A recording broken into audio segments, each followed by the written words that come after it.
stations in the area on WBAP.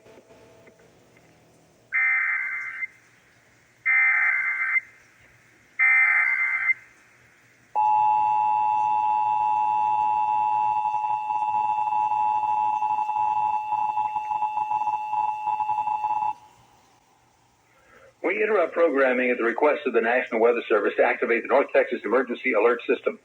National Weather Service issuing a severe thunderstorm warning for northwestern Dallas County. Northwestern Dallas County until 5 p.m.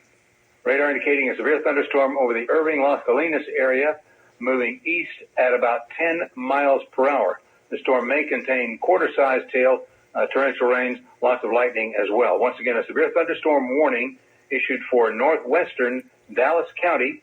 Severe thunderstorm over the Irving-Las Colinas area east of DFW Airport, moving east at 10 miles per hour. Heavy rain, small hail, gusty winds are likely in this storm. All North Texas stations affected by this alert are requested to relay the preceding message.